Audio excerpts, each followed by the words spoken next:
इंद्र सिंह जी आ जाएगा। राधे राधे महाराज जी। महाराज जी, जब आत्मा सुख दुख से परे है तो नरक या स्वर्ग में जाने से पहले इसे कई प्रकार की यातनाएं और सुख या दुख का अनुभव कैसे होता है? क्योंकि मृत्यु के बाद नश्वर शरीर तो मृत्यु लोक पर ही नष्ट हो जाता है। इसका उदाहरण बिल्कुल फिट है।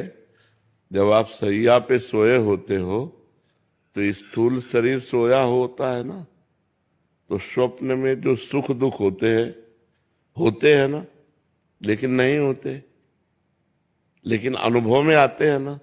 स्थूल शरीर तो पड़ा रहता है। सूक्ष्म शरीर से आप जब स्वप्न देखते हैं तो स्वाप्निक जो सुख दुख होते हैं वो अनुभव में आता है ना। ऐसे स्थूल शरीर तो जल जाता है, लेकिन सूक्ष्म शरीर जाता है। आत्मा एक प्रकाश है, आत्मा एक पावर है। आत्मा कोई व्यक्ति नहीं है, वो पावर है। वो सूक्ष्म शरीर को पावर देता है, और भोग जब सूक्ष्म शरीर भोगता है तो अनुभव आत्मा को होता है।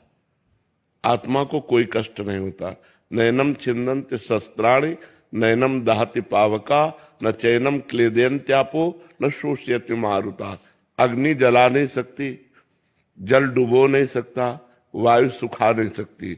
आत्मा अग्नेयास्त्र, वायुवास्त्र, वरुणास्त्र इनके प्रभाव से परे है।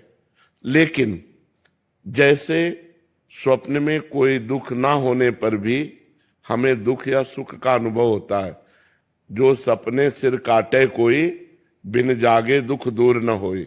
अगर स्वप्न में कोई गला काट रहा तो वैसे ही गला कटता हुआ नजर आता है। अपने को अनुभव आता है, भयानक दुख होता है, लोग चिल्ला पड़ते हैं, लेकिन एक खरोच भी नहीं होती। ये कब पता चला? जब जगे।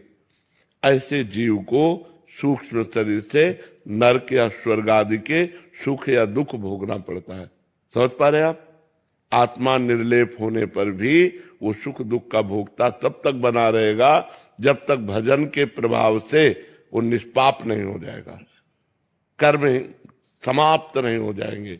तब तक एक कर्म परंपरा, बार बार जन्म, बार बार मरण, बार बार दुख, बार बार सुख भोगना पड़ेगा। इसलिए अध्यात्म शास्त्र है कि हम अध्यात्म गुरु बनाएं, उनके अनुसार उपासना करें, तो इस पापों से मुक्त होकर हम भगवान को प्राप्त हो जाएं। जब तक भगवत प्राप्ति नहीं होती तब तक ये सुख दुख स्वप्न की तरह भोगने पड़ेंगे, यद्यपि बिल्कुल मिथ्या है।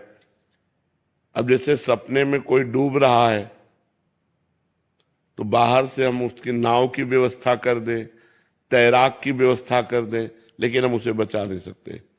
उसे बचाने का एक उपाय जगा दो। ऐसे ही ये जो हम सुख दुख भोग रहे हैं, इससे बचने का कोई उपाय नहीं।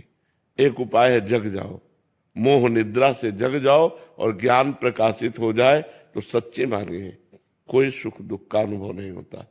अब जैसे इस समय हमारी किडनी फेल है, कष्ट है, पीड़ा नहीं है। कष्ट है पर पीड़ा नहीं है, दुख है पर अनुभव नहीं है। कितना बढ़िया भगवान की कृपा है, नहीं तो अभी पड़े पड़े सड़ जाएं। हर कष्ट का बचने का उपाय केवल भगवान है, दूसरा नहीं है। अगर हम भगवान से मन जोड़े, देखो हमारा हृदय तुम्हें कैसे बताए, हृदय एकदम शीतल आनंदित है। अगर शीतल आनंदित ना हो तो तुमसे बात कर सकें क्या? फिर तुम पीड़ा में पड़े रहे, और पीड़ा है तो हम हर दुख से तब बच सकते हैं जब हमें ज्ञान हो।